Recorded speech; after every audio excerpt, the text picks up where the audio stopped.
Two, three. Assalamu alaikum wa rahmatullahi wa barakatuhu. Brothers and sisters, welcome to the Let's Talk show, inshallah ta'ala. My name is Naseem Ashraf and I'm with Brother Sajid Iqbal in the green corner today, mashallah. How are you, Brother Saj? Alhamdulillah, Assalamu alaikum. How are you? Salam, rahmatullah. All right, not so bad, not so bad, They say that the oil of Yula is working, so looking a bit younger, slick and all that, so alhamdulillah. Well, it's got to be done, ain't it, bro? Got to be done. Yeah. Just about put my makeup on, yeah. Yeah. And again, it's another show without Brother Zaid, and I spoke to Brother Zaid today, yeah. And like I said, it's going to take a bit of time. His uncle's passed away, and we go through the bereavement, the grief process, and inshallah, he said that he will do his best to come on tomorrow. So inshallah, I said to him, take your time. So if he's up for it, he'll be on tomorrow. And because yesterday was probably the first show we done without Zaid. It probably shows that mashallah, he has a good contribution to the show. His sense of humor, his jokes. I don't think we're as funny as him, bro. So maybe we need to learn a few more jokes and get that sarcasm out. Maybe we look funnier than him. I definitely look funnier than him. Yeah. Alhamdulillah, alhamdulillah. If brothers and sisters out there want to hear jokes, then inshallah text us, messages, tell us that they want to hear jokes. And then inshallah, what we'll do is we'll try and put some banter together for them. What do you think? Yeah, I got a good joke. My favorite joke, for a long time is, why did the monkey fall off the tree? Why did the monkey fall off the tree? You know why? No idea. Because the monkey was dead. I told that joke and people go, you can't say that joke. But you know what? That's one of my funniest jokes. And when I said it to people at work, people are staring at me thinking, real? Are you for real? I guess it's a joke, man. It's a joke. It's not real dead monkeys. It's a joke. Anyway, that's my sense of humor, which is probably not that good. So today's show, inshallah, is an important show. Okay. What are we talking about today? Because yesterday was just as important. We were talking yesterday about the success in this world, and hereafter. And Sheikh Faisal, as always, was mashallah, to the point. And those who did watch the show, they found it, very good, and the feedback was mashallah was, as always, very good. And for people who are watching, go on to the list, it's on the YouTube channel. You can watch it on the Facebook as well, on the Let's Talk show. You can also watch it on the Revival Facebook page as well. And when you are, we're on the YouTube channel, subscribe and share it, share it to people, like the page, subscribe, and take part in the show. Because the Let's Talk show, we might not have phone calls, but you can air your views. So first thing you can do is you can send us a text message. So the number, just why Zaid's not here, is 07590 277 077. That's 07590 277 077. And you can also send a message on YouTube. You can put some of your comments on Facebook as well. Okay, and maybe, but Naseem, maybe we should have an email address at some stage. People feel comfortable doing that, and I'm sure we can put one together if you haven't got one already. That's an idea. So today's show, we're going to be talking about, now, it might be a bit of a controversial topic here, but I don't think that is controversial. We're just going to be talking about... We don't do controversial, do we? We don't do controversy, not at all. Our relationship with non-Muslims, okay? And our relationship and our role towards non-Muslims. That's what we're going to be talking about. So we're going to go into, and our guest today, alongside the but Naseem is going to be Sheikh Salim Ghisa. And those of you who've been watching the show over the years will know who Sheikh Salim Ghisa is. He was on a few days ago when we talked about, what do we talk about? Sheikh Salim Ghisa was here. We talked about, I can't even remember, but Sheikh Salim was here a few days ago. And today, inshallah, what we're going to be talking about is, we sometimes speak about non-Muslims, might be in a derogatory manner. Oh, the Sheikh's already here. My God, he's on time, isn't he? Right. I wasn't expecting to be on for about 10 minutes. Sound like Alhamdulillah, yeah. I finished the salah a bit early for my brothers and sisters. MashaAllah. May Allah reward you. How are you, Sheikh? Are you well? Alhamdulillah, I'm good. Good. Well, you know what? We were just were talking about that. You were on the show a few days ago, and that today's show is a very important show. And I said it might even be controversial, but we don't do controversy on the Let's Talk show. No, Okay? Saj, you don't do that, do you?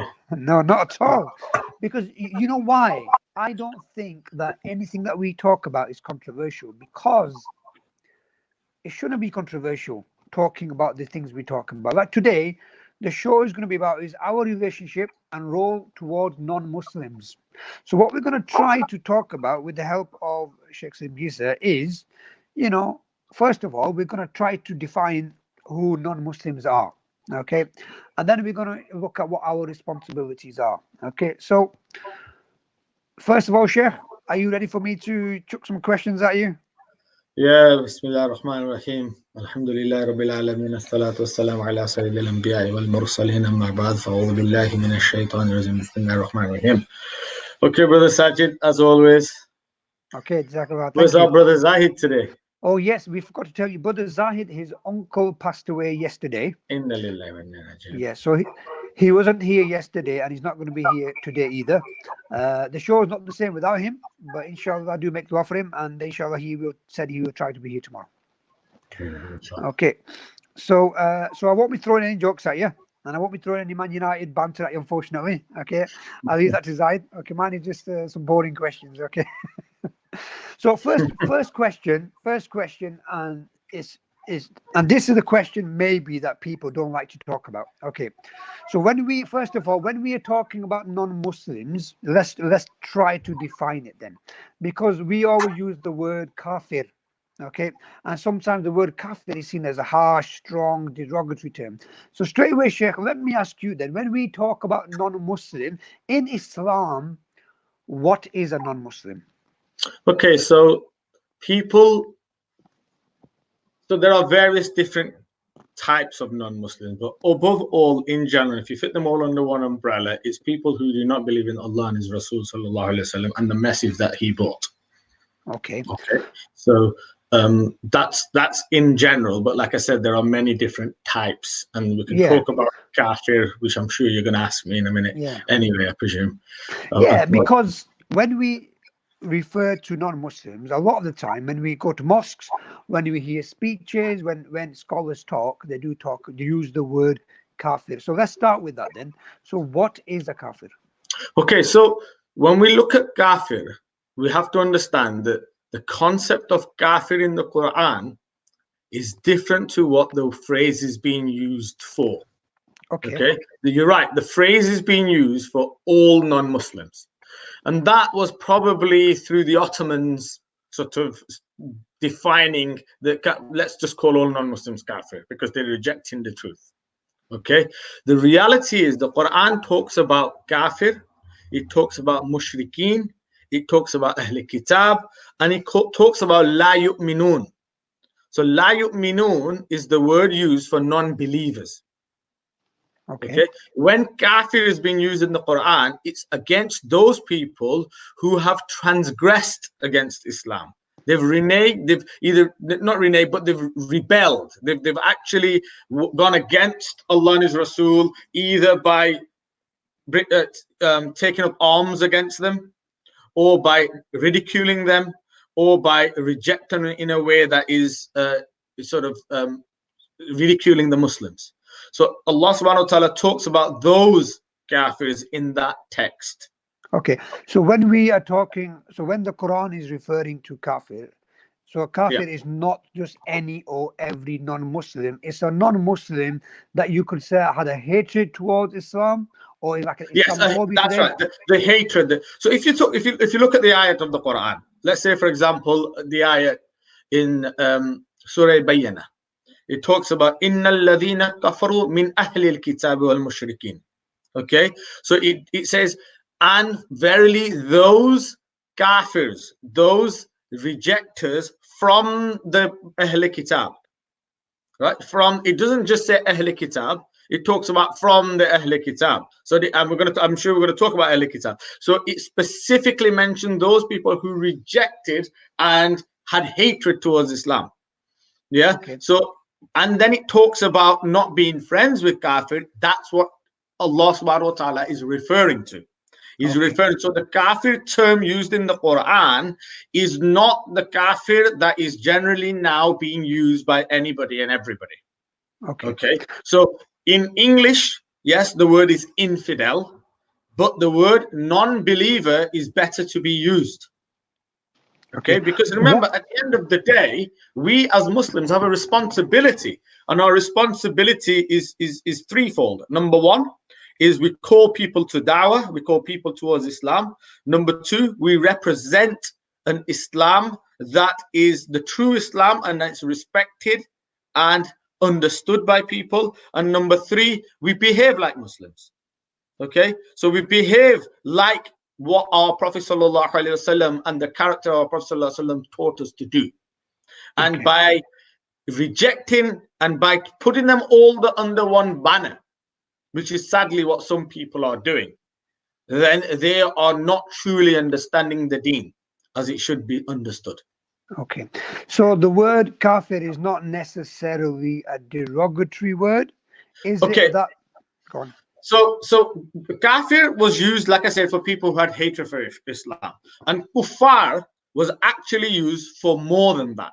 For the kuffar was used specifically, shiddahu alal kuffar rahmanu bainahum.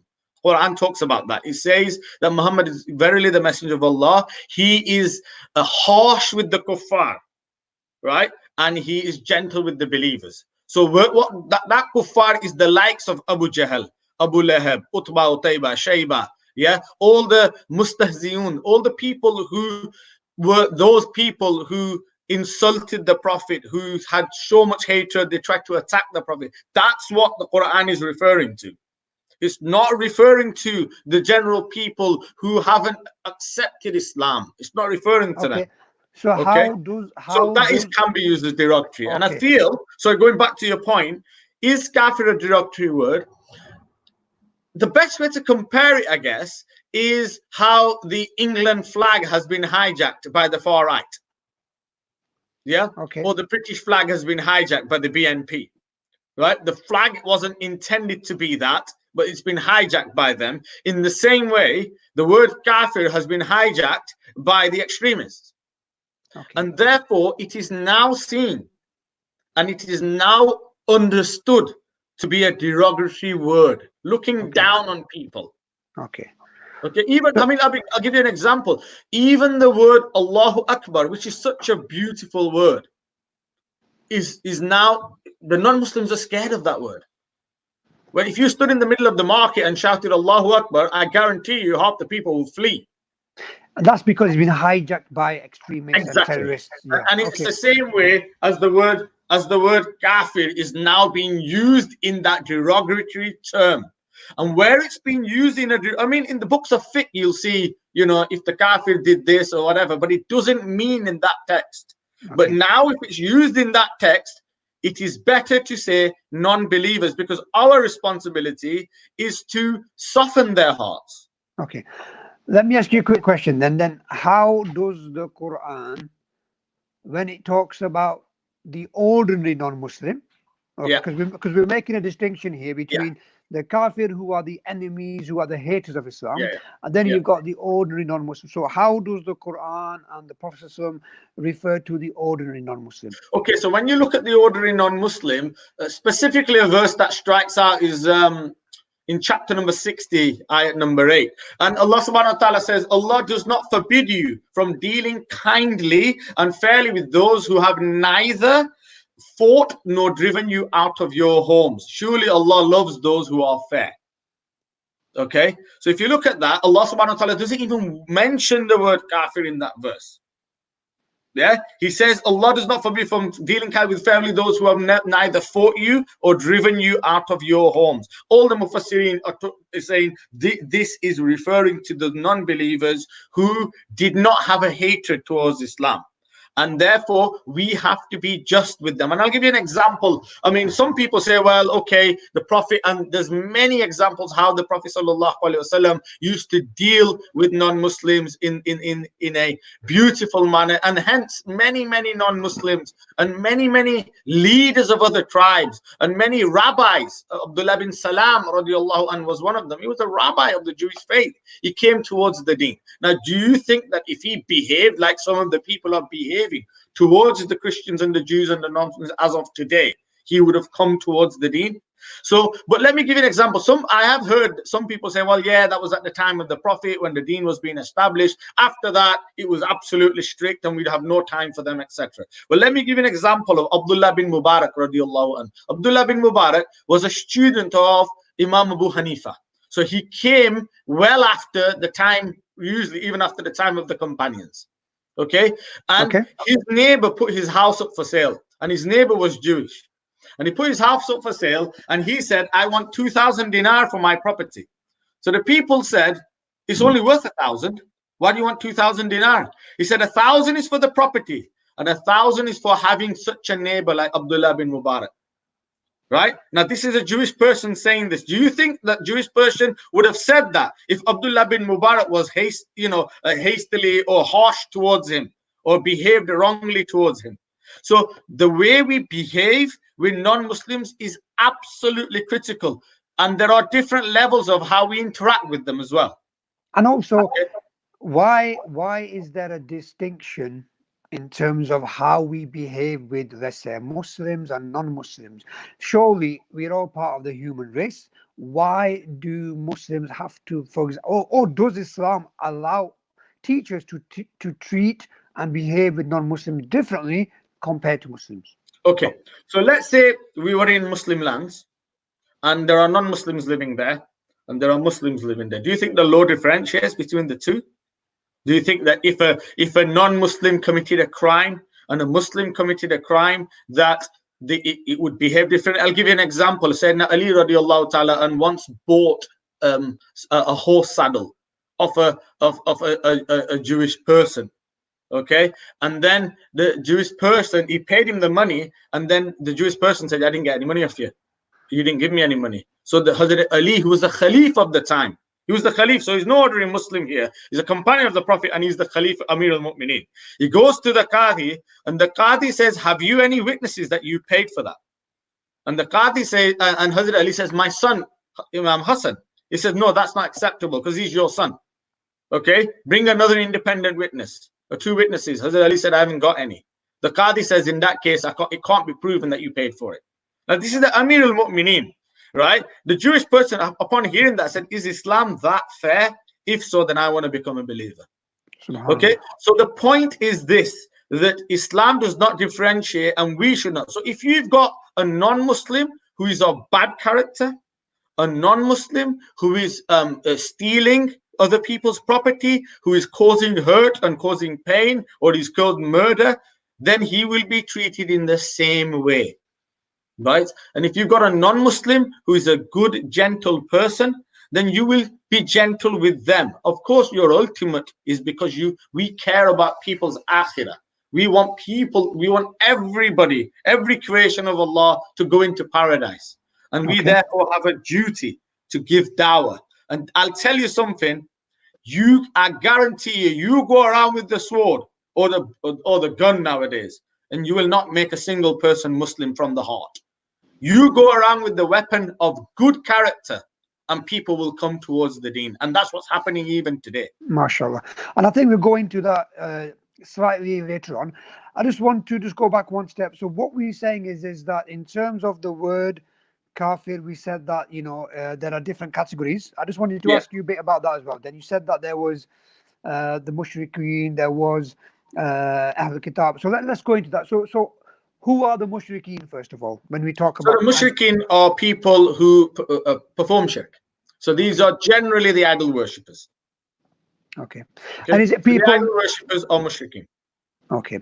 Just idol worshippers, or people who believe in basically, like we have Christians today, or who might believe that Jesus is God or Son of God. Is it in that category as well? Look, even at the time of the Prophet, a lot of the Christians believed in Jesus as the Son of God, and hence the Quran talks about that.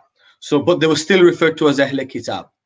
Yeah, whilst they performed shirk, they were not referred to as mushrikeen.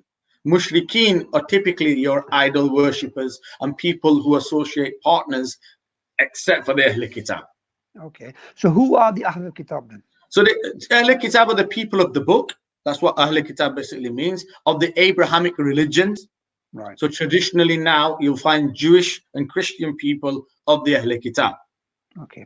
So should we as Muslims, when we are referring to Jews and Christians, should we not call them kafir then? Or when we are referring to Hindus or Sikhs or Buddhists, how should we refer to them? Should we not be Look, using this word? in general terms, sorry, what was that?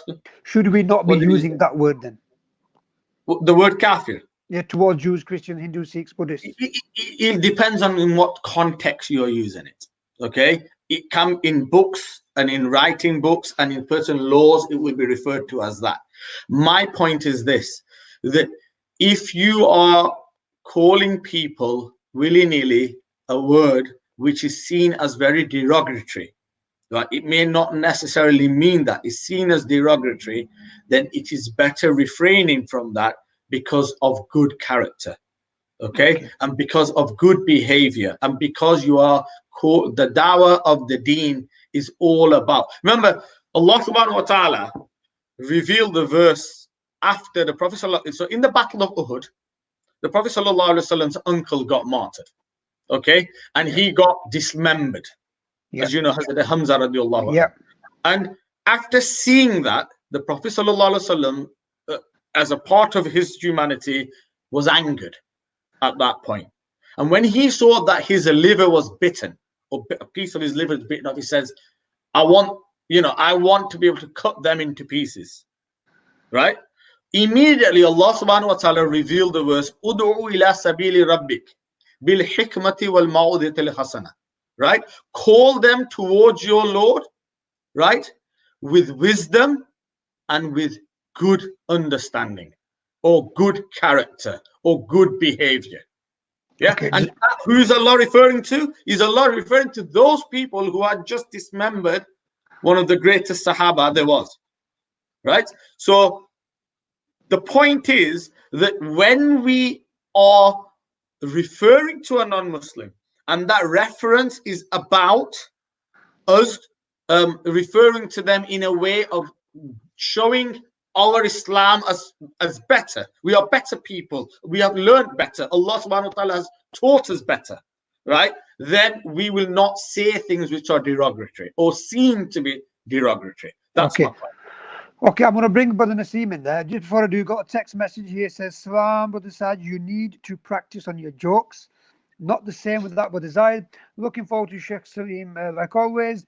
Just an idea, you should do a question and answer with Sheikh Salim sooner than leaving it right at the end of the month. We will, inshallah, organize that quite soon as well. And Brother Naseem, let me just, go to you in terms of what we've discussed so far, in terms of, we've talked about kafir, we've talked about how the Sheikh has explained the different types of kafir. If you want to just add your points to that, and I think you also responded to a message online as well. Yeah. Subhanallah. Okay, so yeah, absolutely. Sheikh Salim has really sort of articulated that really well. Alhamdulillah. Kafir. The only thing I can add to that is that the word kafir itself, it means to cover, to cover the truth. Like kafan is a shroud, covers your body. Similarly, kafir is the one who hides the truth, or disobeys the truth, or covers the truth. So, and it is like Sheikh Salim said, that it is someone who has the message and then rejected it, and then gone and plotted and planned against Allah and Nabi sallallahu alaihi wasallam. That was the term. And look, even Rasulullah didn't say that. It's Allah subhanahu wa ta'ala's call to call people kafir, mushrik, munafiq, etc., etc. It's not our call to say that. Okay, so how do we know which person is hiding the truth, disobeying Allah subhanahu wa ta'ala? Our job is, like the Sheikh said, a good character, good mannerism, and relay the message of Allah subhanahu wa ta'ala. We always say, I mean, there's a message on here, and it was somebody called Aiden, and he said, "Do you hate me? Do you hate me?" Right? So that's quite a harsh narrative to have, isn't it? I mean, and my response was, "No, Aiden, we do not hate you. We love you. You are our brother in humanity." And when you go further to this, you know, when we talk about Ahl Kitab are the people that the revelation was received prior to Nabi Sallallahu Alaihi Wasallam. Okay, they received the revelation. Allah subhanahu wa ta'ala in Surah Maryam tells us very clearly that these people have taken Jesus as the Son of God. And yet, like Sheikh Salim said, that Allah subhanahu wa ta'ala still calls them Ahl Kitab. So we need to be very careful with what we say. We're not here to judge anybody at all. Okay, I just want to go on to that is when we talk about the Muslims and we talk about the Muslim Ummah.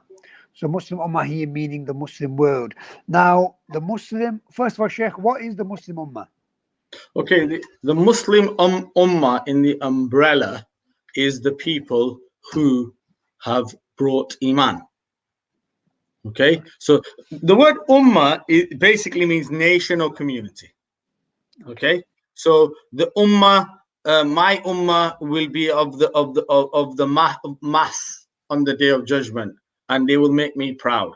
Okay, so Rasulullah sallallahu alaihi wasallam said that. So, and Allah subhanahu wa ta'ala then talks about Ummah when he says, "Kuntum khayra ummatin ukhrijat lin-nasi ta'muruna bil ma'ruf wa tanhauna 'anil munkar." Yeah, verily you are the best of Ummah, the best of nations, right?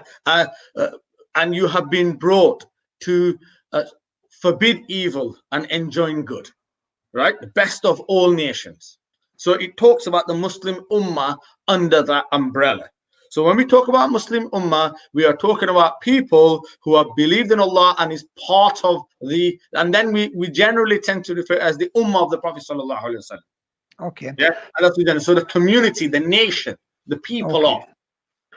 So when we talk about Ummah, are we only talking about Muslims, or in that Ummah, you know, when the Prophet is referring to the Ummah, are the Ahlul Kitab, are the Jews and Christians part of that Ummah? It depends on in what context the word Ummah is being used. Okay. Okay, we are all the Ummah of the community of Allah. Okay, and we've seen that with the current COVID-19 setup. Everybody seems to be working together to try and get rid of the problem, and we have to work as an ummah. If a vaccine, I'm just giving an example, a vaccine is being created in Europe, then as an ummah or creation of Allah subhanahu wa ta'ala, the makhluk, we will work together so that we can all benefit from that. Or if it was created in the Muslim lands, same thing. And the Muslim lands has given a lot to the world as well. Sadly, in the last few hundred years, we've not. But prior to that, in foundation, we've given a lot. But when it talks about the Muslim Ummah, when it talks about Ummah of the Prophet sallallahu alaihi wasallam, it generally means the community of believers. Okay. So, and the reason why I asked that question is because, when we are talking about Ummah, and that refers to, in terms of, because we believe, and other religions believe is that the Muslims will go to paradise and the non-Muslims will not go to paradise. So on that point as well, then people think, what kind of people are these? They only believe that only their kind will go to heaven. So when we are talking about the Ahlul Kitab and the other categories that you gave, is it only Muslims who will go to paradise and Jannah? Okay, sorry, go on. So good question. So people who believed in Allah did not commit shirk with him and believed with the Prophet of that time. Okay, so the Hazrat Musa alayhi salam's ummah at the time, who believed in Musa alayhi salam as the true messenger of Allah, and who believed in Allah, so believed in his message, they will go to paradise. Hazrat Isa alayhi's ummah of the time, who believed in Isa alayhi salam as a messenger of Allah and believed in Allah, will also go into paradise. So all these ummats that have been coming along and have been listening to the messengers that have been sent to them will all end up in paradise, and so will the ummah of the Prophet sallallahu alaihi wasallam. Yeah. Now the issue is this, and I always say this: who are you and I to decide who is going into paradise? Yeah. Okay. And the question is this: that we don't know that in the last breath, Allah subhanahu wa ta'ala loved that person's actions so much that he sent an angel for him to pray the kalima, right? For him to accept Allah and his messenger, right? So yes, we al-hukm bil-zahir, we will judge according to the outward, that's fine. But the point is this, that we're very quick to become judges ourselves, aren't we? True. Right? And the fact of the matter is that when we are lowered in our graves, Brother Sajid, you're not going to be asked about me. True. And I'm not going to be asked about you. I'm going to be asked about me. And I'm going to be asked about those that I was responsible for.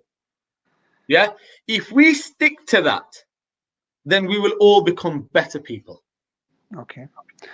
So from your answer there, I think you were saying that, you know, if someone, you know, because of their action, you know, they might, you know, accept, you know, the Allah subhanahu wa ta'ala and the Prophet. Now let's just say that, you know, people who are Jews today, who are Christians today, you know, who are Hindus, who are Sikhs, who are Buddhists, or, you know, etc., etc. So are we saying that if they don't believe in Allah Almighty, like we do, and if they don't believe in Prophet as a final messenger, are we saying then that these people who haven't accepted Islam will go, according to Islamic teachings, will not be going to paradise? They are the ones who will go. Yes, we are saying that they will not enter paradise. Why? Because Allah subhanahu wa ta'ala has clearly said that I will never allow the mushrikeen. Anybody who commits shirk with Allah is the worst sin of all. Okay, the Prophet sallallahu alaihi wasallam said, even if you're chopped into pieces, do not perform shirk with Allah. Okay, so the mushrik will never be forgiven. Okay, the people, sadly, the people of the book are also performing shirk by believing that Jesus is the Son of God. Okay, by believing Uzair alayhi salam is the Son of God from the Jewish Testament.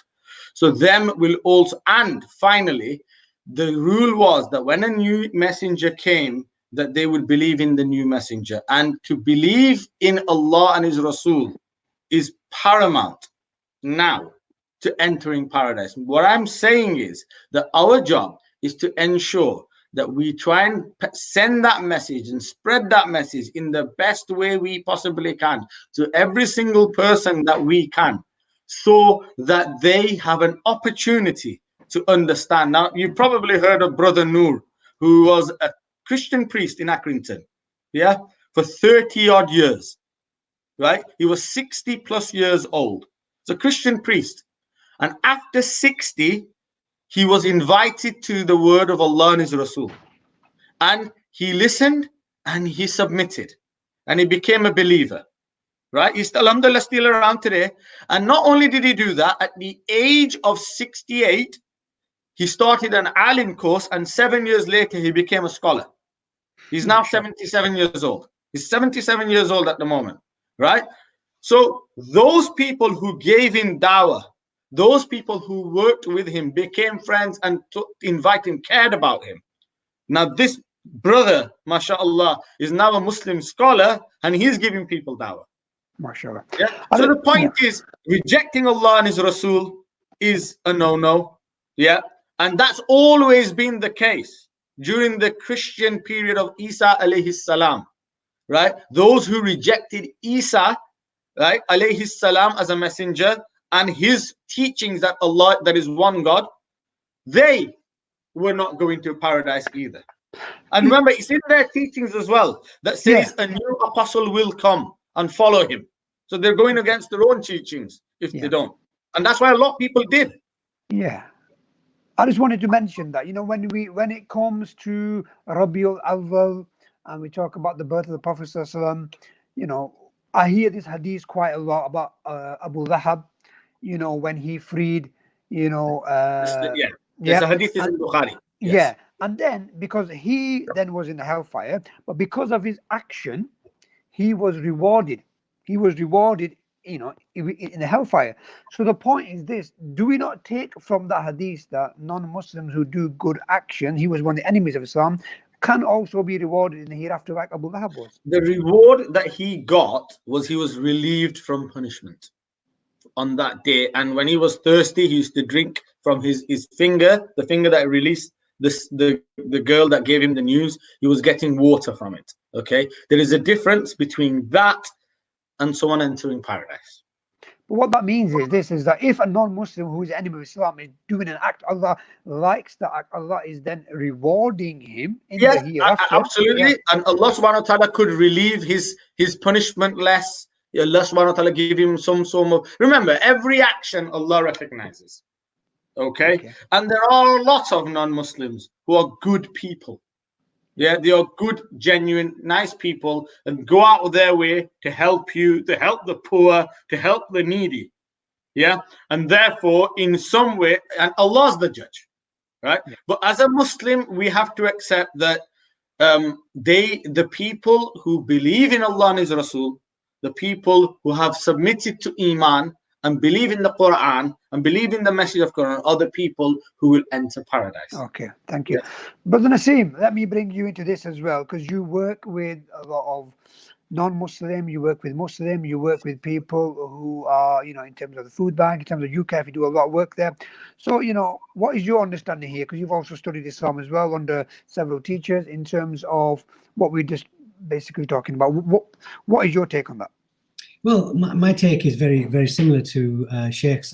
We're not here to judge anybody. We're here only to look at our own actions. And I've always said that Muslim, for me, the most important priority of my life is not my children, is not my parents, is not anything else, is to remain Muslim, to remain in submission to the Almighty. That is our number one priority. Everything else falls underneath that. Now, if I am Muslim, then there's a chance that I'm in submission to the Almighty, in every single action of mine has to be in adherence to the way that it's been detailed by Nabi sallallahu alayhi wasallam. We sometimes fall short of that. Of course we are. We are people. We are human beings at the end of the day. So Allah subhanahu wa ta'ala asks us to judge ourselves. He calls us to look at ourselves, not to call anybody else. Where our job towards other people is to invite them to the truth, the haqq, and show them the sunnah of Rasulullah sallallahu alayhi wasallam, and show them how the Quran, the manual of life, is actually a complete manual sent to the whole of creation, not just for Muslims. Okay. And that's our primary job. So when you say that our role is to make sure that we are, so what does it mean to be a Muslim, especially when we are referring to non-Muslims? So what is our role here? What are our responsibilities? And then I'll come to the Sheikh again. Our roles and responsibilities, what Sheikh also said that, he's already covered that basically that Allah subhanahu wa ta'ala says that you are the best of nations because you enjoin the good and forbid the wrong. This is the reason. If you stop doing that, enjoining the good and forbidding the wrong, then you're not part of the ummah anymore. You're not best of nations anymore. If you become a source of bad for the community that you're living in, then you are not part of that nation. When Allah subhanahu wa ta'ala calls us already, the whole of humanity, ashrafan makhlukat, the best of mankind, best of creation, right? However, from within that community, there are those who have been highlighted as even better. And they are the ones who are chosen because they are the ones who do the job, i.e. enjoin the good and forbid the wrong. And obviously Muslim has lots of connotations. There's lots of caveats. There are, we always say it's a verb, it's a doing word, Muslim, follower of the system of Islam, etc. That's more sort of detailed, but in essence, it's a trial. It's always something that you're trying to do. And that's why I say that when we pray our salah 5 times a day, we take shahada again to re-enter the fold of Islam. So when you said that, and as the Sheikh said as well, is that we do good and we forbid evil. So when we are referring to normal, is our role and responsibility only to do da'wah to them? Is it only to invite them? Is our job to convert them into Muslim? Or how should we be behaving with non-Muslims at work, at school, at college, in our community? Well, that's a very good question. Our job is not to convert. If the best of the Anbiya The Imam of the Anbiya, Nabi sallallahu ta'ala alayhi wasallam, was told in the Quran that you are only but a warner. You are only but a warner, i.e. that's all your job is, to relay the message of Allah subhanahu wa ta'ala, the creator of the heavens and the earth, to the people of Allah subhanahu wa ta'ala. And that's it. That's your job. Hidayah is with Allah subhanahu wa ta'ala. Then who am I? We need to do what we need to do to the best of our ability in order to become a source of goodness for the community that we live around us, in accordance to Quran and Sunnah, and not come up with our own definition of goodness either. Yes, and Sheikh, just on that point as well. So, in terms of doing good, forbidding evil, is, from my understanding, then, is the best way you can do that is just by being a good Muslim, by being that walking, talking advocate of Islam. So, I think in this day and age, it's absolutely critical that because we are representing Islam, people will see us and they will make their judgment on how a Muslim is. Yep. Okay, and in this day and age, when there is such negativity, there's such Islamophobia going around, okay, especially in the West, okay, it is our duty, as Brother Naseem said. Look, Allah subhanahu wa ta'ala says, "Man yahdihillahu fala mudilla lahu, wa man yudlilhu fala hadiya lahu." Whomever Allah wishes to guide, no one will misguide, and whomever Allah misguides, no one can guide. Okay, so Allah subhanahu wa ta'ala is the one who will give hidayah, right? We pass the message, but passing the message is not going to work by seeing your next person next to you and say, "Oh, by the way, why don't you become a Muslim?" Right? They want to see something that will turn their heads towards your deen, right? And that is, I'll give you a simple example. There was a gentleman who was on a night out and he got drunk, right? He got drunk. He wasn't a believer. He got drunk and he walked into the masjid, right? And he fell in the Jamaat khana and he vomited because he was drunk, and he just fell. He just fell to whatever, right? Next day or next morning, he wakes up and he's in bed, okay, and there's a bottle of water next to him, and the Imam Sahib has brought him some breakfast, right? So he says, "Oh, I'm sorry, I really don't know what happened. All I can remember is me walking in. I'm sure." So don't worry. The Imam said, "Don't worry, I've cleaned it all up. Don't worry about it. Are you feeling better?" Right? Now, that person, that was his cognitive opening. That was his change. Yeah? He saw something that day that probably wouldn't have been in a hotel or in anywhere else. Okay? And that changed that man and came towards the deen. And he studied it. Look at Yvonne Ridley, a perfect example.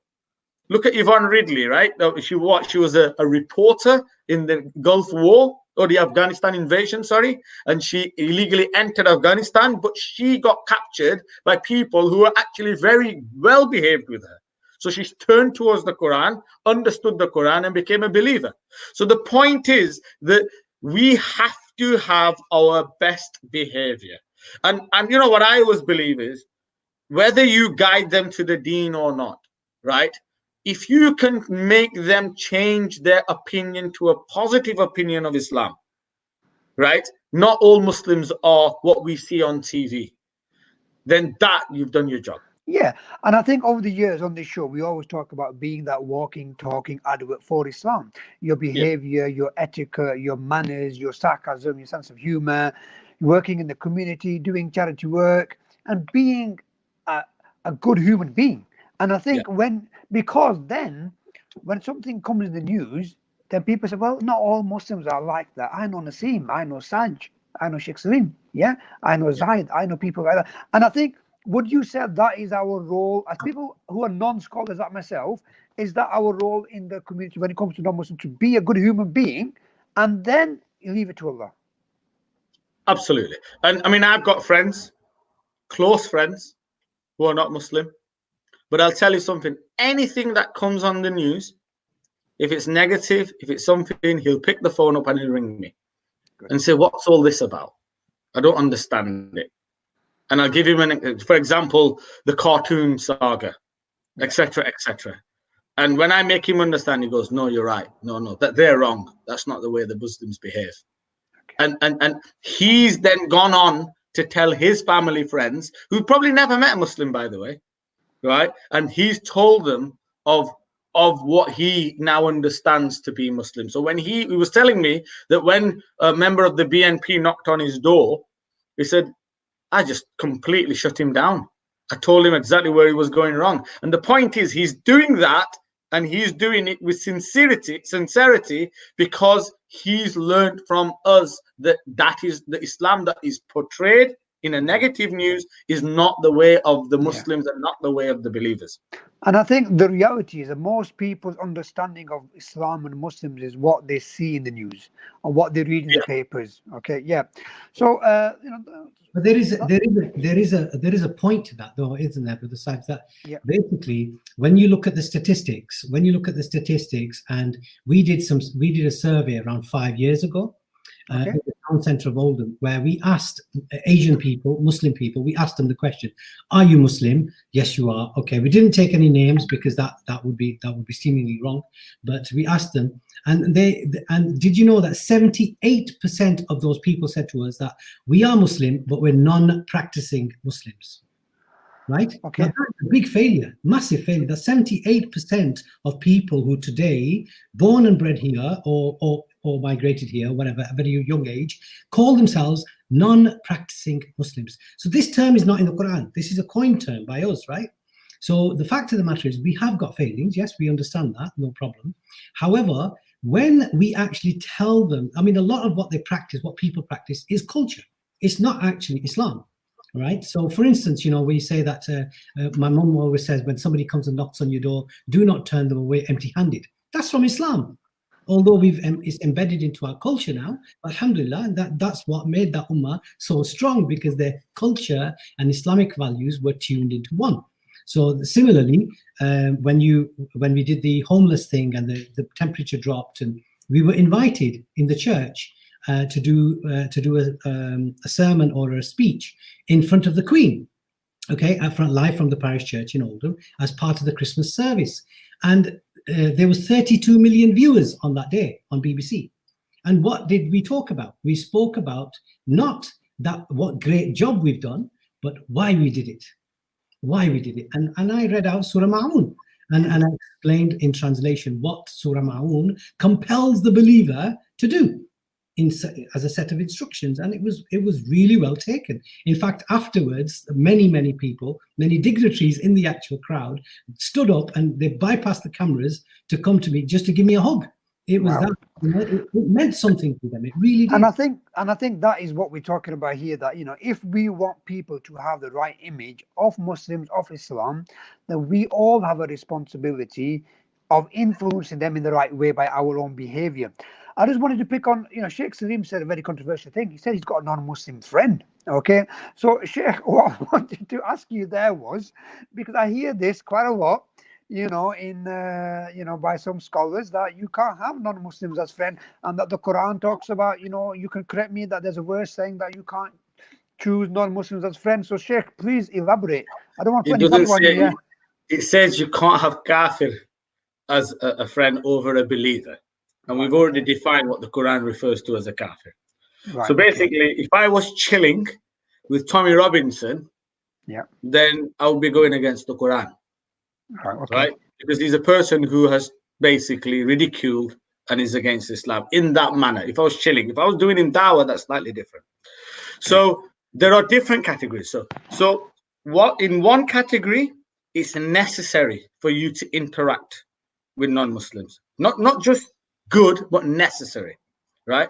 And an example of that was the Manchester bombings, right? Once that happened, to provide the Islamic representation of what real true Islam is, we saw that our scholars were stood with non-Muslims, we stood with Christian and Jewish leaders, and they were talking about the representation of Islam. That was necessary, okay? Then you've got the normal, which is a good way to behave, right? Now, you also got to remember, people are forgetting that we are living in a country which is secular, right? It's not recognized as a Muslim state. So and by the way, we have been given all our rights to practice freely, right? And that's something that many countries don't have, Yeah, and Okay. this is done by the people that we live with and we work with, and we, you know. And the point is that if you're gonna have a non-Muslim friend which is gonna take you away from Islam by doing haram activity, then don't be his friend. Okay, stay away, because your iman is at risk. Right? That's the first point. Secondly, if it's going to influence you in the wrong way, that's why, you know, when we've got children and they've got friends and we see how their friends behave, and we sort of influence our children either to be friends or not be friends. Don't be friends with that person, or be friends with that person, because they're going to influence you. And good company is something, kunu ma'a sadiqin, the Quran talks about, stay with good company. So if that's going to happen, then in that perspective, you go and learn your deen first, so that you are not influenced with the haram things. I'm not talking about just general things, day-to-day chat. I'm talking about, you know, influencing you towards alcohol, influencing you toward night clubbing, etc., and, you know, moving away from your parents and doing the halal things and doing haram things. So the point is, if that's going to happen, then you must stay away, right? You must go and learn your deen. Because what needs to happen is that your deen should, in fact, if anything, you should be influencing them. I know many people at work who choose to fast in the month of Ramadan, right? Non-Muslims, they've not accepted Islam. I want to try this, and I don't want to eat when you're around. Yeah, non-Muslim companies give you prayer rooms. Yeah, and then what do? Show them hatred? Is that the way to behave? Do you know what I mean? Is that the way we should be talking to, or should we be talking at least at a level of friendship where your deen isn't compromised? Yeah. That's So very important. so you can have friends, you can basically socialize with them, you can basically, when there's work out, you know, work nights and work meals, as long as there isn't any haram activity, you're not doing anything that is not expected from you, then there's nothing wrong with having non-Muslim friends, is what you're saying. Yeah, and your deen is not compromised. Yeah. Okay, In brilliant. fact, Thank if you. you do that, you will probably find that you will influence them in a positive way. I'm not saying that they'll become believers. You never know. Inshallah, we make dua that they do. But what I'm saying is, they will become more intrigued of why you behave. Why do you do that? What's the reason behind this? Oh, that's nice. Is that how, you know, I've heard that you lot beat your wives. You know, you introduce them to my house and you realize who's really the boss. Okay. So the point is that we're all, and you know what they turn around and say after? You're just like us, you lot. You know, when they start getting to know you, you're just like us. The family's just like us, the lovely family. So that has a positive influence, right? A positive way of showing that, you know, and they will then not have that hatred, what they've seen in negativity or read somewhere that is negative. Okay. And let me bring Brother Nassim into this as well. So we're saying then there's nothing wrong with being friends with non-Muslims, mashallah. What about doing some business with them? You know, Brother Nassim has, you know, he's had a business before. He does a lot of work in the community. So, Brother Nassim, in terms of having a business with non-Muslims, would you say, again, is that absolutely nothing wrong with Islam, or would you say there is any grey area? Absolutely nothing wrong with it. Nothing wrong with it at all. What we're forgetting that Nabi Sallallahu Alaihi Wasallam, Abu Bakr Siddiq radiallahu ta'ala anhu, Umar ibn Khattab radiallahu, they were all business people. Khadija radiallahu ta'ala was a businesswoman, probably one of the most affluent businesswomen of her time. So when you look at that, who did they trade with? Of course, were they all converted to Islam before they started to do a deal with them? Come on, this is nonsensical, not practical, it's not doable. So people were allowed to live in Medina who didn't convert to Islam, who didn't become Muslim. And yet they were still, in fact, Nabi Sallallahu Alaihi Wasallam said and ordered the people that they are under our protection now. They're under our protection now. This is the rahmah, and this is the reason Nabi Sallallahu Alaihi Wasallam was called Rahmatul lil Alameen. He was a mercy to the whole of creation. He wasn't for the Muslims, he wasn't for the Hanafis or for the Shafis or the Sunnis. No, he wasn't. He came as Rahm, a mercy to the whole of creation. So let me just come on that point then, in the sense that if the Prophet ﷺ, like you said, is the mercy for the whole, how did the Prophet ﷺ treat the non-Muslim, the Jews, the Christians, the mushrikeen. Can you give examples of how he treated them, and especially when they weren't nice to him? Okay, so look. What did the Prophet do when a gift of a sheep was given to him by a Jewish woman? He accepted it, he ate it, and there was poison in it. Okay, so what does he do? He forgives her. Okay, he forgives her. That's someone that wants to take his life. He forgives her, right? A Jewish funeral is going past, and the Prophet stops and waits, shows his respect, and then moves after, right? The Prophet ﷺ did business with Jews, as Brother Naseem said. He did business. He loaned his shield, pawned his shield for a Jew, etc. When it comes to he smiled every time there was, there are many examples that the Sahaba, before they became Muslim, there's one Sahabi that said, before I came to see you, you were the most hated man on earth to me. And now you are the most loved person. Changed his heart. He changed people's hearts. Okay. How did he do that? So we can it's take all example about his behavior. It was absolutely at the pinnacle of everything. Uswatu Hasana, Allah subhanahu wa ta'ala talks about this, that he has given you, the Prophet, the best of all characters. And it was his character.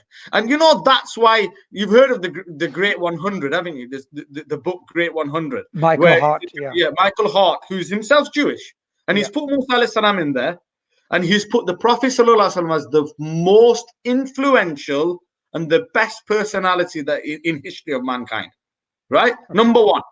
And it was about his behavior. It was well ahead of its time, right? Before that time, women were getting no treatment, there were no inheritance, nothing, right? And he showed that, like we know, people are bearing daughters alive, like we find in India at the moment, that Hindus are aborting children because it's daughters.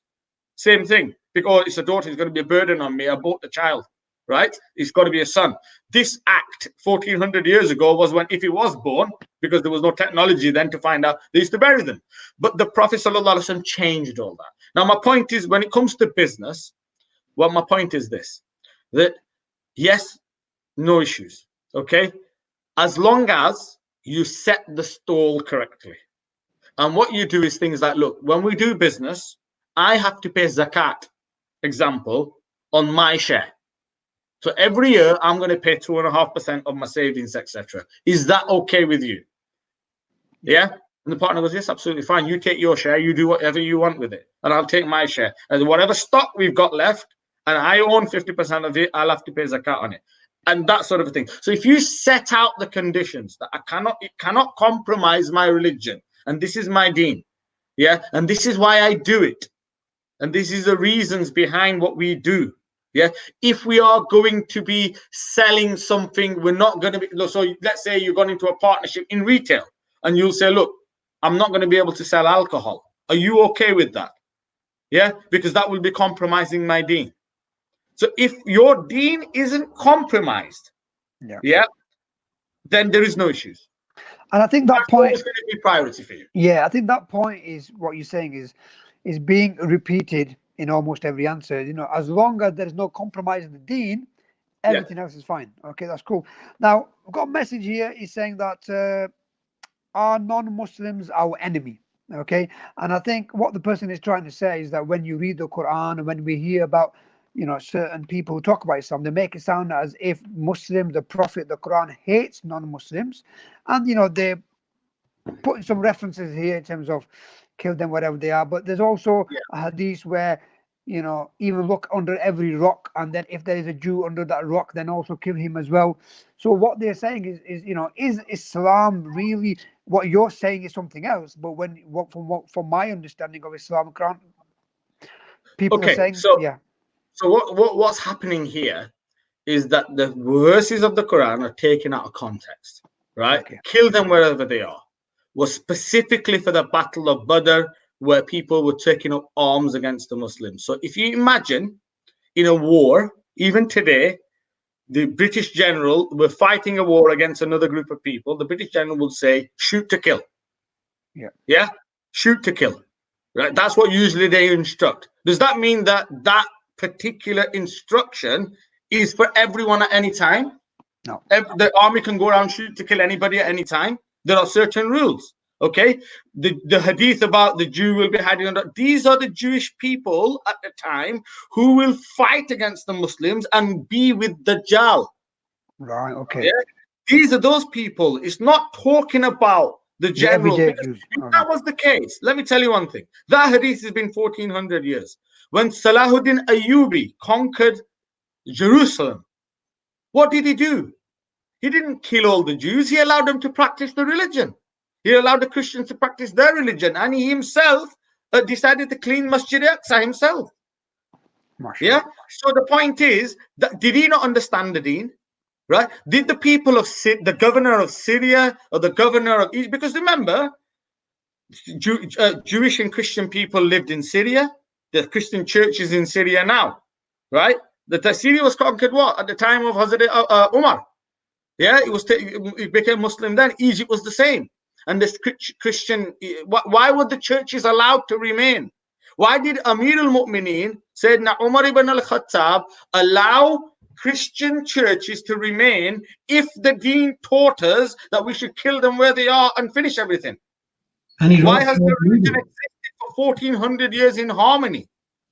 And he wrote to all the leaders, telling them to make sure that they protect the places. And yet he wrote to all the leaders and told them protect them. Right? What's that all about? So I'll tell you something. I'll tell you what this is. And you know I'm pretty straightforward. Right? Oh yeah. When the extremists talk, the Prophet ﷺ and the hadith goes all the way back. The extremism goes all the way back to the time of the Prophet. The Prophet ﷺ was distributing booty. It's in Bukhari. Check it out. A man called Dhul Khuwaisra stood up and he said, be just. Yeah? Be just. And the Prophet ﷺ said, if I'm not just, who is just? Yeah? And the Prophet ﷺ, Hazrat Umar said, Ya Rasulullah, let me deal with it. As Hazrat Umar was a bit of a hot-head, if we can call it that. Alhamdulillah. Right? But as the Prophet ﷺ sat him down and he said, he will be a man who will fight against the Muslims, right? But then he gave a sign and he said that his actions will put your actions to shame. You know, his amal of the deen will put your actions to shame. But the Quran they will read the Quran, but it will not enter their throats. Yeah. They will read the Quran and they will not. And that man was found dead fighting against Hazrat Ali. The Sahaba came at the time when it was a fight against the Kharijis. He was part of the Khariji group, and that's where all the extremists sit now. They're part of the Kharij, right? And some of the Sahaba are fighting for Hazrat Ali, and they're coming back crying. Hazrat Ali says, "Why are you crying?" He says, "We've been killing obedient Muslims. Look at their behavior. Look at their actions." Sorry. Hazrat Ali says, "Come and follow me." And he took him and he said, "Turn this man over." And it was the same man that the Prophet said will die fighting against the Muslim, and he will be an extremist, right? That's the problem we have. We have a problem of extremism in Islam at the moment, and hence we have to combat that. And we have to combat that with our behavior, with our ilm, with the way we act, right? The way we are charitable. We have to combat that to show that that is not the deen. And that's never been the deen. It's never been the deen. It's not like suddenly 1400 years later, churches have started being built in Egypt and in Syria and in Jordan, etc. It's not like that. They've always existed. And they've always been protected, and they've always been there. That's the point. When the Muslims took over Masjid al-Aqsa, they allowed people to practice their religion freely and openly. That wasn't the case with the Crusaders, right? There's history. You watch it. 3,000 people butchered in one day, right? The Crusaders did that. Hazrat Sultan Salahuddin Ayyubi didn't do that, right? And after that, you see the way that the IDF are behaving today and restricting people from performing their deen and wanting to become a Jewish state. That is not the way we behaved. And it never has been. And that's the point. People need to look at Islam would not have coincided with other religions for 1400 years. Mashallah, right? I think there were really some fantastic points there, and let me go to Brother Naseem there. I think from what the Sheikh is saying there is that Islam fulfills the rights of other people. Islam makes sure that, you know, when Islam or Muslims are in rule, the Jews, the Christians, the place of worship are protected. Now, Brother Naseem, how can we then apply these rules today? Because today it seems as if, because, you know, there was news a few years ago where, you know, in Afghanistan and in other places where people would destroy churches and they would destroy religious symbols of other nations and religions. So is the issue today then is that we've somehow forgot the teachings of Islam? We somehow have become a bit of an extremist? What's going on, Brother Naseem? I mean, the term extremist is wrong in itself, isn't it? You don't either you don't go too lenient and you don't go too extreme. We are the ummah of the center, the middle path, right? This is what we ought to be doing. When Salahuddin Ayyubi and Hazrat Umar radiallahu ta'ala, and, you know, when Islam had conquered Syria, it conquered Iran, it conquered Sham, it got to Palestine, etc., all these lands became Muslim. The Muslim architects then designed the churches. They built the churches, they built the monasteries. This was the promise and oath that Allah subhanahu wa ta'ala told the people, told the Muslims, that we are here to protect one another. Sanctuaries. Muslims became sanctuaries, right? Islam became sanctuaries. And when Umar ibn Khattab came to Palestine and he's got his camel or his horse or his donkey, whatever he was riding on, and his servant's turn was to ride. He was riding the donkey. He was riding the animal. Subhanallah, you know. And Umar ibn Khattab, the leader, Amir al-Mu'mineen, whose land or his rule was, you know, vast, massive. And yet here we are, humble people, no protocol, no bodyguards, nothing to fear about. You know, this is Islam. However, but today we have some sheikhs, you know, 4 mobiles, 6 cars, 7 wives. You know, it's a bit different, isn't it? Look, that, you know, something. The sad thing is, and I say this quite a lot, right? When you go to rich Arab lands, okay, Gulf states of today, it's embarrassing how they behave. Yeah. It really is, right? I've been to rich Gulf states and I've been to the poor states like Syria and Jordan. Totally, they're both Arabs, but they totally contrast. Yeah? Sadly, money corrupts. Yeah, and money has corrupted many people. There are many people in Saudi Arabia, central heart of Islam, who will come in Ramadan, will come to the UK because they don't want to fast. Yeah. Okay. It's sad. That's what happens. You see the rich Arabs in the streets of London in their rich cars racing around, etc. That's not Islam, right? That's not Islam. That's them and their behavior, right? The amount of food. The biggest thing that gets me is the amount of food that they waste when they eat. Yeah, that's sad because, you know, forget everybody else. Your brothers and sisters just in the next door are starving. Yeah. Right. And some of these characters we find better here. Yeah, we find that better here. We find people who are abiding, you know, they won't waste food. You know, look at what happened. Example, look at the COVID situation, right? All the supermarkets, they haven't put the prices up. And a lot of the Indian shops have just doubled their prices. Yeah. And I know it's a different topic, but the point is this. All this is also Islam. It's not just 5 times praying a day. It's how you behave, how you portray to be, how you care about others. Yeah. That's the point. You know, there were times in history when a man used to go to a Muslim shop and buy something, and if he had done his enough for the day, he used to say, please go and buy it off my brother over there who hasn't sold anything today. Mashallah. Right? Not I'm going to double my profits. Yeah. So the back is we need to go back to basics. And understand for Islam as a way of life as it should be, and not just attending 5 times a day mosque and, you know, with your disabled badge that you're not really disabled, and you park outside double yellow line so you can get to the masjid, but the reality is you're cheating the system, right? That's not Islam. Yeah, and I think these are really, you know, solid points because and you know, like the Sheikh said, he says it how it is, and that's why we have him on the show.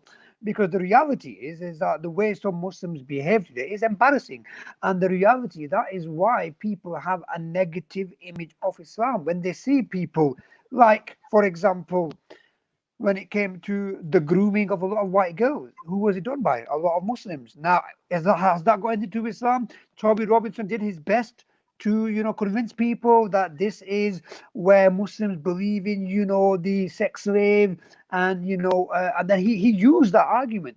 Of course, But it will. yeah, but the reality is that the way we behave, we are giving people reason to look at Islam in a negative way. Now, I just want to. I'm just got a few more kind of questions here being sent in. So, Sheikh, let me go with you on this one. This is because you talked about being friends with Muslims, and someone said that can we eat at a non-Muslim's house? Very controversial question. And can we send our children to play at non-Muslim house and vice versa? Okay, so again, it goes back to the point. As long as you lay the ground rules down to say, like, for example, there's a lady opposite us, the most loveliest lady ever, right? Kath, her name is. She's a Christian. And she will send, for Eid, she will send cake to my house. And she'll come down and she'll say, I made this cake, but there's no ingredients in it that are any type of non-veg.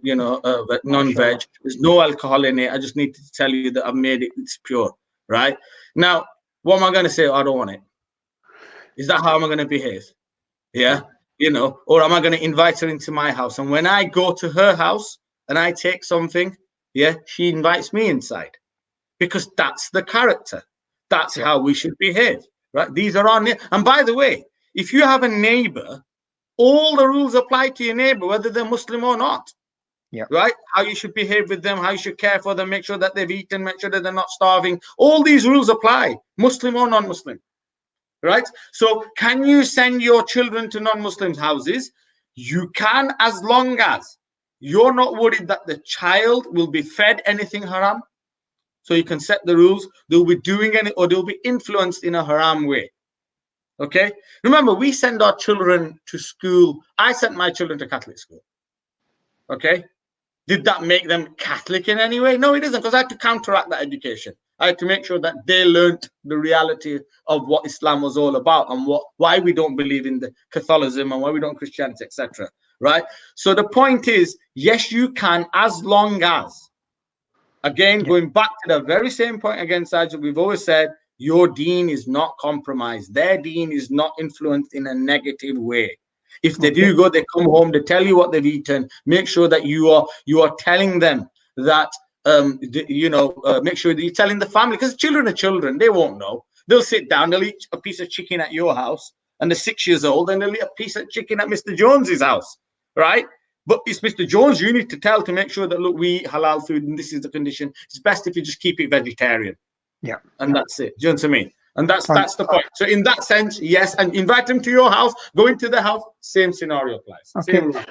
And this goes on to the next point, and I'll bring Brother Nasimi to this as well. And the next question is that, can we marry non-Muslims? That's quite an easy one, isn't it? Surah Maida explains that. Ahl Kitab, it talks about, so the you can marry a woman, a pious woman from the Ahl Kitab, and the Ahl Kitab are the Jews, the Christians, and Sabi'un. So that's how Allah subhanahu wa ta'ala defines, and it's not for me to say yes or no. It's Allah subhanahu wa ta'ala has already said that. But are we saying? Can I explain that? Go on. Okay. So Allah subhanahu wa ta'ala has given the Muslims permission to marry non-Muslim Christian or Jewish women and allow them to continue to practice their religion, right? Now, I know there's lots of questions that are going to come up after that, but let me just basically tell you.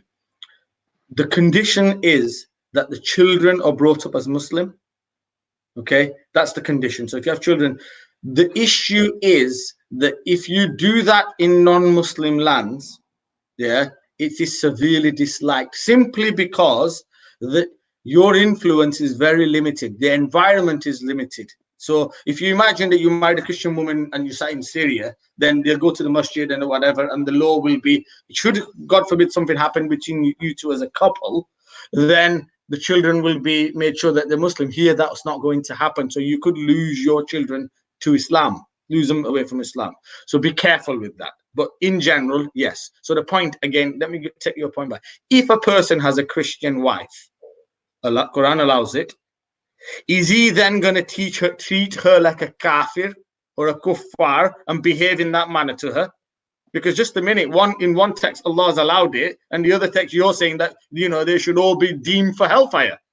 Yeah, so that just answers that first question. And the second question is we can eat the meat of Ahl Kitab. Now there are rules, right? So I don't want people listening to this station going, right, tomorrow I'm off to Sainsbury's. Yeah, because the rules are that the Christians are Jewish people that are, they are believing Christian. They're not atheists. The Christian Jews, and they perform the slaughter according to the ruling of Imam Abu Hanifa, Imam Shafi'i, where 3 or 4 veins are cut. Yeah. The sad thing is nowadays they're not. They're just shot. Okay, stunned and killed, and that's why that meat is haram. Okay, that's the point. Otherwise, that meat would be so. Kosher meat can be eaten because they're actually more careful. And the purpose, and then it goes back to why was meat? Why are we told to slaughter our meat the way that we are in the name of Allah? Is because meat used to be slaughtered and still is slaughtered in names of false gods. Okay, but the Ahl Kitab weren't doing that. Okay. So if you can eat their meat and you can marry their women, but then they're all going to end up in hell, and you should kill them all. Is that our teaching? Just on that point, just to clarify something there as well, is that did the Prophet ﷺ also marry a Jewish lady as well? Hazrat Safiya was, because wasn't it one of the other Ummahatul Mu'mineen that made a comment on her being a Jew, and the Prophet was very upset about it. Very upset about it. Yeah. So yes, Hazrat Safiya was from a Jewish tribe, and he married Hazrat Safiya radiallahu ta'ala anha on that point. So she's one of our, oh, guess what? One of your mothers. One of our mothers. So we're all cousins. Well, people say that Christian Jews and Muslims are cousins anyway, aren't they? Because Ahl Kitab, etc. But sadly, they've started to perform shirk, and alhamdulillah, Allah protect us, and Allah protect everybody, I'd say, and Allah show guidance and truth. Okay, mashallah, fantastic. Okay, right, let's just move on to a few of the points then. So when we are talking about non-Muslims, now I know we've covered some of these points, but when some of the questions are coming in, it's probably best to repeat some of them. And I'll go to Brother Naseem on this one as well, is that, and I think this is a lot to do with the time that we're living in terms of Islamophobia. Okay, and I think this is why I think it's important that we do integrate and we do mix and we do speak to our non-Muslim friends and neighbors, because their perception of Islam might be something different. Now, someone here, we've got a question: does the Quran promote hatred towards non-Muslims? But Naseem, if you could just, I think we've touched on it, but if you want to just go into and where that thinking comes from, and how, as a Muslim, me and you, how do we go about answering these kind of questions? See, I would go one step further back. Before the Quran was revealed, or any time a book was revealed upon any prophet of that time, what was the major issue that was going on in terms of civic duty or civic problems or social issues that we had?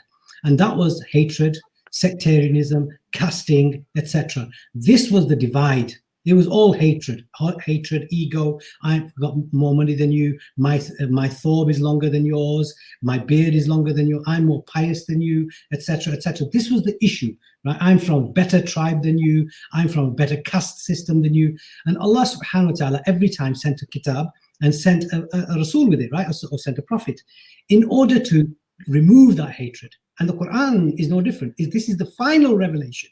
This is not a different religion. This is not a new law. This is consolidation. And the revelation was the final revelation revealed upon the last and final messenger of the same God. The same God, with the same deen, same principles, with a few tweaks, refined, if you want to call it that.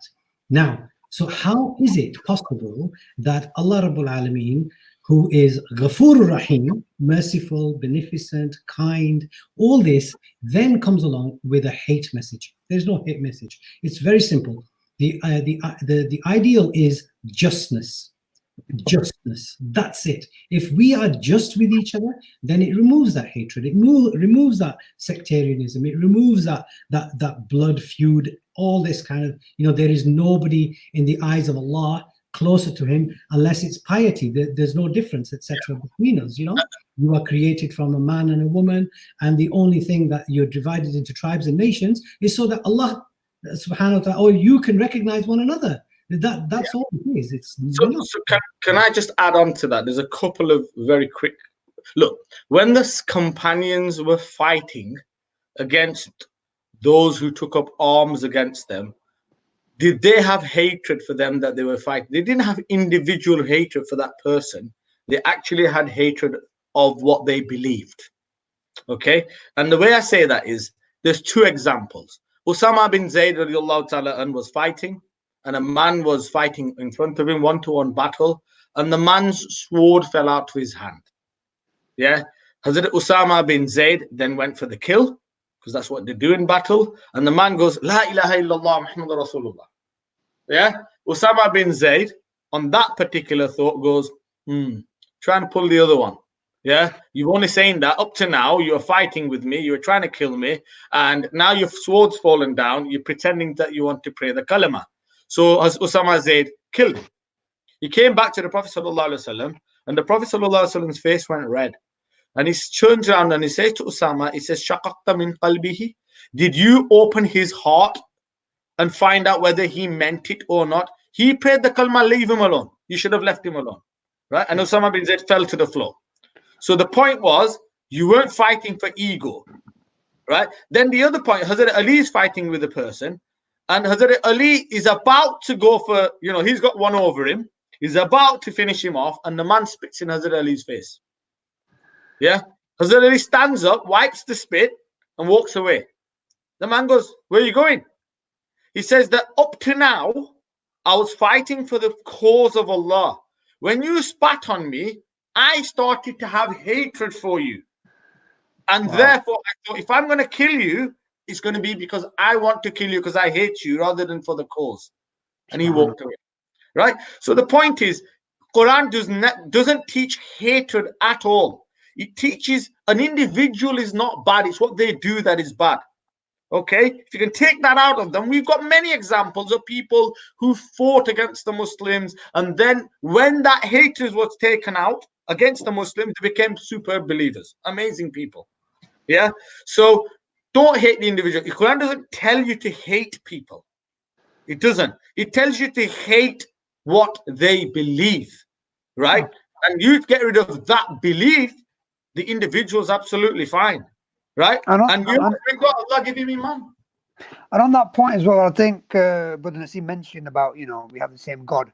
And I think sometimes people have a misunderstanding that the Muslims have a different God and the non-Muslims have a different God. So when we are talking about God and we're talking about Allah, how do you describe God or Allah to people who don't know? Brother Nassim, I can start with you.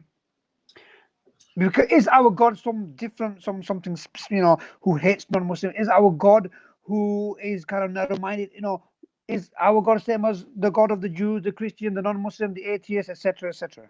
Well, there is only one God, and that's it. It's everybody's God. It's the same God. We say Allah, the Jews say Ilah, and even if you look at early scripture, the Bible, for instance, we call it the Bible. Allah subhanahu wa ta'ala refers to the Injil, which is revealed to Isa alayhi salam, Jesus Christ, peace be upon him. That is not the Bible. The Bible is a collection of books, right? But people don't understand that the Bible was not revealed in English.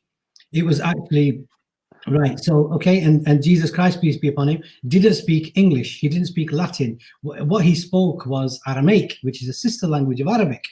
And if you look at the Aramaic text of the Gospels or the Injil specifically, which they have found, and Allah or God Almighty is referred to as Ilah or Allah.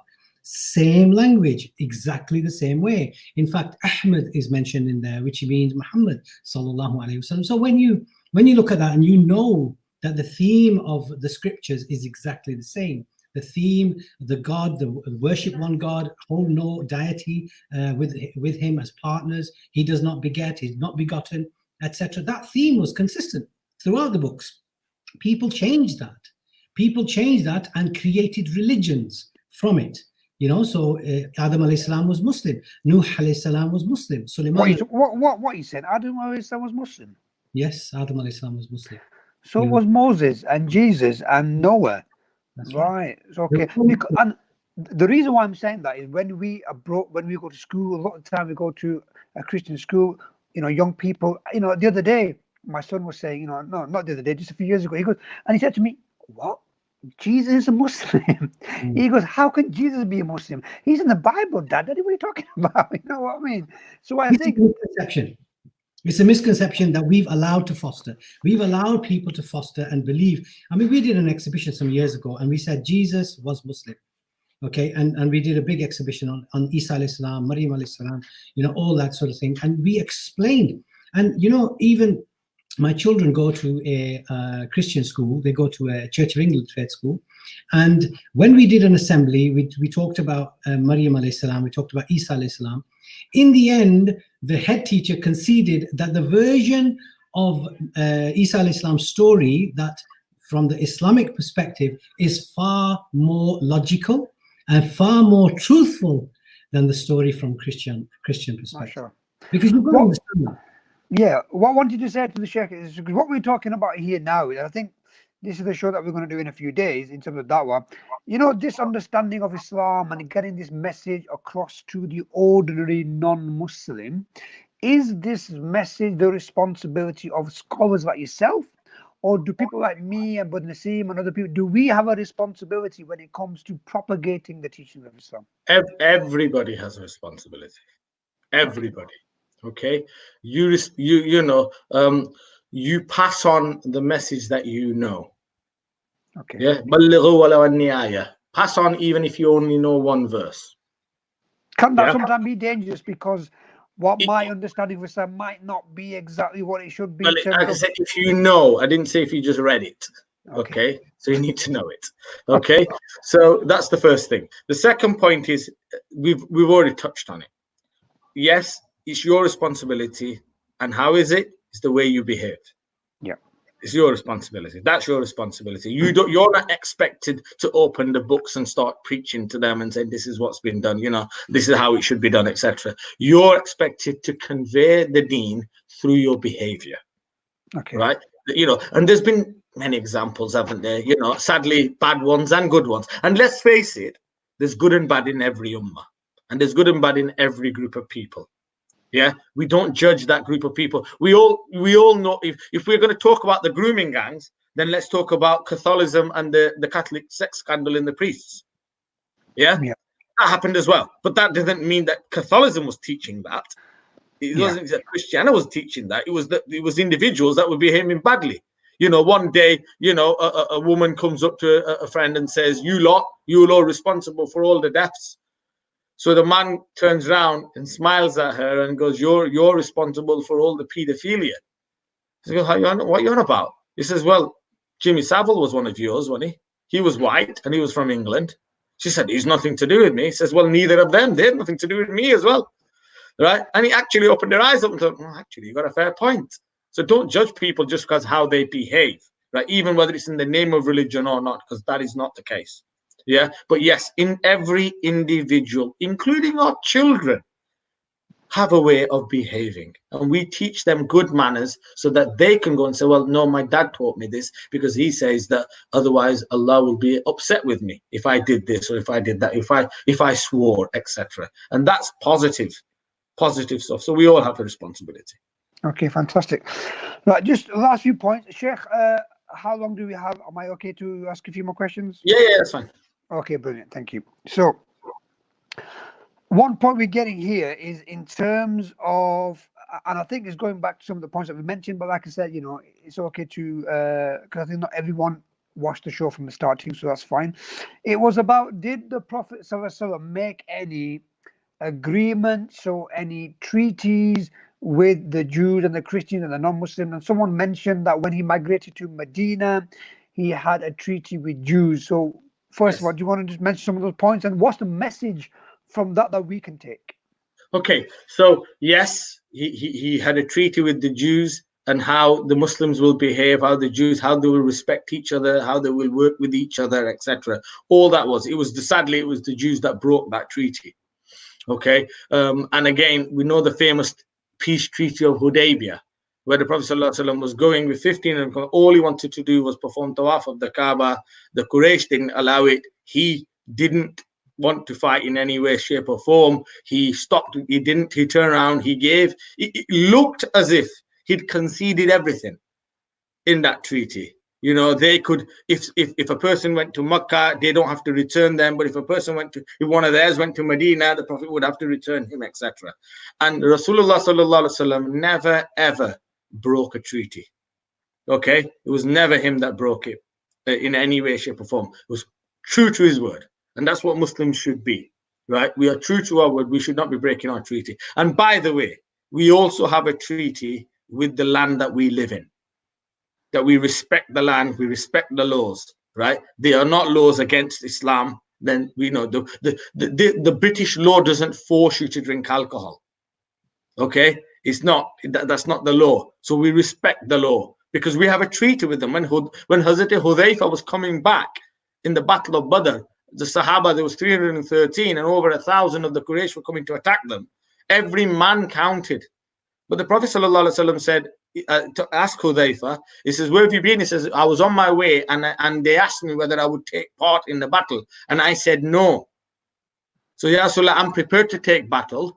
The Prophet said, no, you've said no. And a Muslim's word is his honor. And he sat to one side. Oh, he didn't take part in that battle. And yet the Prophet could have used him. So the point is, we are very honest in what we do. We have treaties. And remember, anybody can win wars. But can you win the peace? Yeah, mashallah. Yeah, can you win the peace? And just one other point I want to mention on as well is, and I'll start with Brother Naseem, if that's all right, in terms of, I think when Islam is attacked or Islam is insulted or the Prophet ﷺ is insulted, that's when we get in a bit of a pickle. Because some Muslims then go a bit crazy. Some Muslims say, you know what, we don't need to do anything. And then some scholars make some statements and some good, some bad. So what's the responsibility here, Brother Naseem, in terms of when Islam and Muslims are insulted or disrespected? Should we defend Islam or should we just carry on as normal? Well, in my opinion, Islam doesn't need defense. Neither does Allah subhanahu wa ta'ala. It's always the Muslims that need the defense. And it's always the Muslims that get attacked, and it's their behavior really that's portrayed, and you know, that sort of momentum of hatred builds up towards the Muslims, and that's what really or generally provokes an attack or a response from the haters of Islam. However, that said and done on one side, that's today, right? The fact of the matter is that if Muslims stopped behaving like numpties and stopped giving the knee-jerk reactions to every single thing that goes out, you know, rather doing tadabbur on it, doing contemplation, do istikhara, and look at Allah's guidance and Nabi Sallallahu Alaihi Wasallam's guidance in terms of how my response or what my response should be. And some cases, a lot of cases today, the best response is silence. The best response is silence. Okay. And then other cases, the best response might not be silence, but it certainly doesn't mean that you have to disrupt the whole of the community in order to protest or marches. You have to look at what effect this response is going to have. Is it going to be fruitful? Am I going to be able to consolidate this response? You know, I mean, only a few years ago when a big national newspaper called me an extremist. Okay, yeah. Right. It was on the front page of the newspaper. In fact, it was on the front page of 7 newspapers. But my response wasn't a knee-jerk reaction that started picketing and marching outside 10 Downing Street. Okay, because I knew that that wasn't the response that needed to happen. It started from the school. So we dealt with it in a manner that not only were we exonerated, but alhamdulillah, all of a sudden, you know, a new chapter has opened because of that. But the fact is, we have to be looking at becoming positive role models in our society. Positive. And any time that you are on the haqq, when the famous surah, and it was Imam Shafi who said that if only this verse was revealed, it would be enough for the mu'min. It would be enough. And the verse says, "Wal asr innal insana lafi khusr illa alladhina amanu وَعَمِلُوا الصَّالِحَاتِ وَتَوَاصَوْا بِالْحَقِّ وَتَوَاصَوْا بِالصَّبْرِ. So basically, those are the prerequisites. So Allah subhanahu wa ta'ala swears by time, and He says that do the righteous deeds, have iman, do the righteous deeds, stay on the truth, and then be patient. So you have to do this in that kind of order. And then inshallah ta'ala, but think about the response before you respond, and make sure you think about it. That's the fantastic. And just on the same point, Sheikh, as well, because whether it's Salman Rushdie, whether it's Charlie Hebdo, whether it's the niqab ban, or whether it's the hijab ban, or whether it's Tommy Robinson or whoever. Now, we always get a mixed response. Should there be a unity within the Muslims, where there should be like a unified response? And should the response only be from the scholars, or should the response be from every and each individual? And how? Sorry, go on. I think Brother Zahid touched on something last time we were on. Look at how the Jewish community behaves. Right? Look at how they behave. Do you not think that there are things that go against their thoughts? But the way that do you see them protesting outside and etc. All right, I know that there sometimes is peaceful protest, and I don't have any issues with peaceful protest. There can be, it's a way of showing that you're disappointed, but the unity has to be channeled and funneled in the right way. That can have an effect, rather than a few people burning a few flags and screaming at the top of their voices, right? That's having no effect. If anything, it's probably going to have a negative effect. Yeah. So the point is that if you think about, like, we talked about the COVID thing and the cremation, etc., and we're talking about the stunning of animals, etc., all this generally tends to happen from the Jewish community, right? Because they have a very strong way of lobbying. And sadly, we are not unified enough to be able to do that. That's the reality of it, isn't it? Otherwise, the unity the power that the global Muslim world can have is exceptional if they were united. Yeah, fantastic.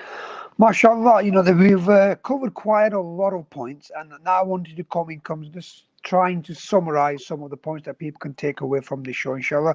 So let me start with Brother Naseem. In terms of what would you say in terms of our role and our relationship with non-Muslims, what would you say are the takeaway points for our audience? Our role is huge. It's a responsibility. When we sign the contract with Allah subhanahu wa ta'ala and we say, Ashhadu an la ilaha illallah wa ashhadu anna Muhammadan abduhu wa rasuluh, we have signed the contract.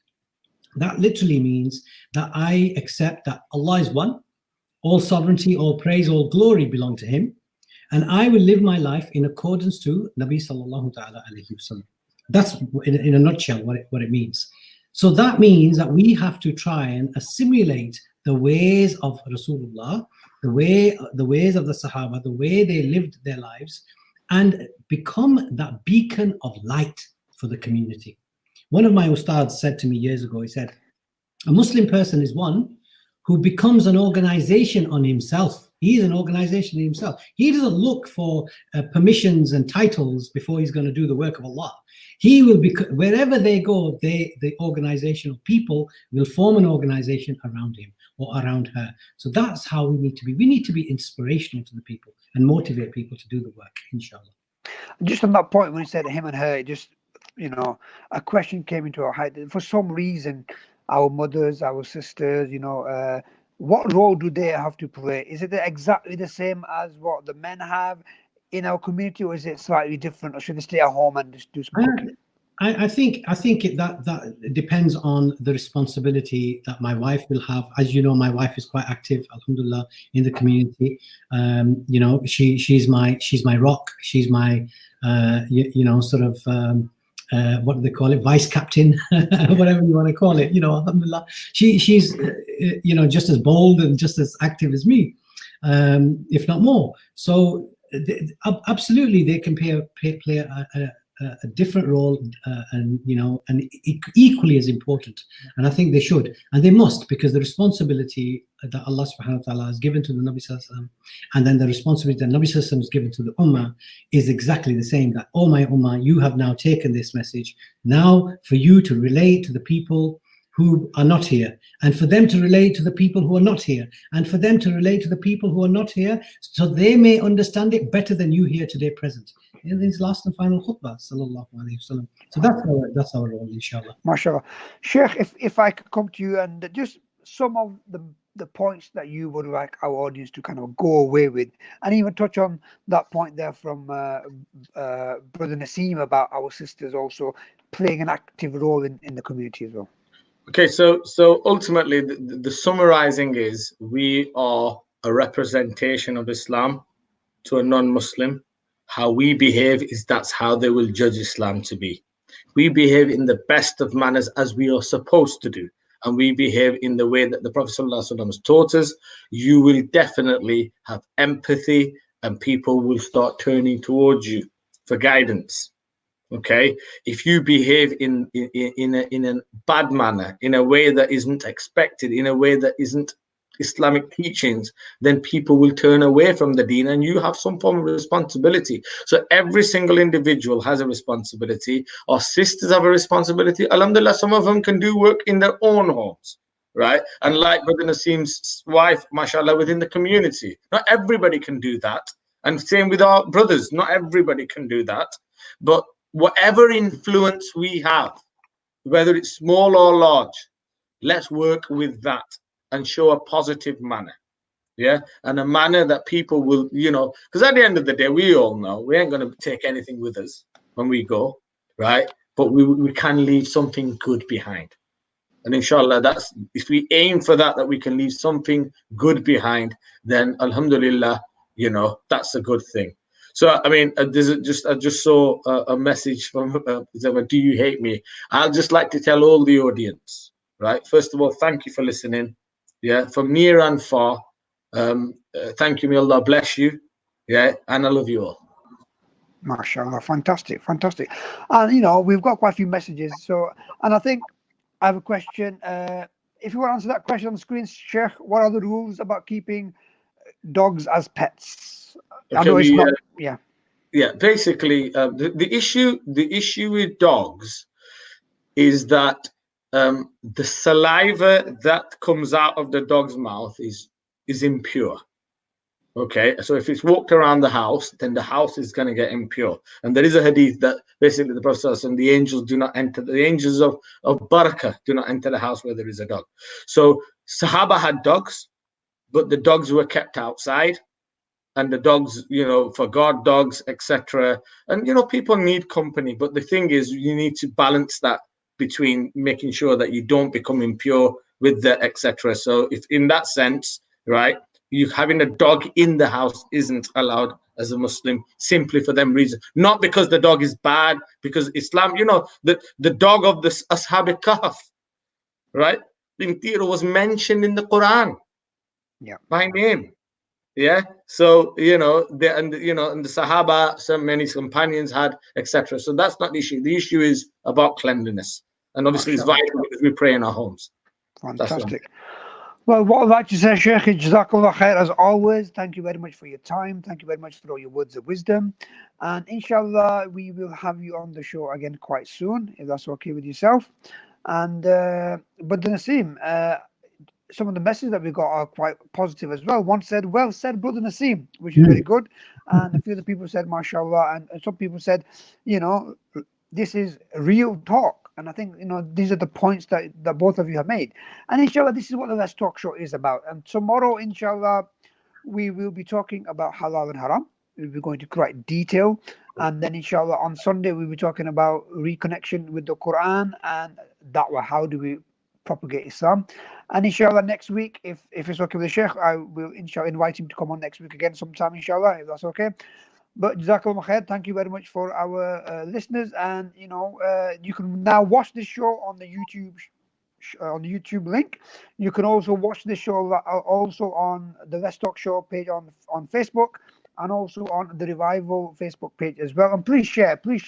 And we're going to be on tomorrow at 10:30, I believe. So Assalamu alaikum wa rahmatullahi wa barakatuh. Give my salams to Brother Zahid and my condolences. May Allah give him sabr and may Allah give his uncle the highest abode. Inshallah will do. Jazakallah. Assalamu alaikum. Okay.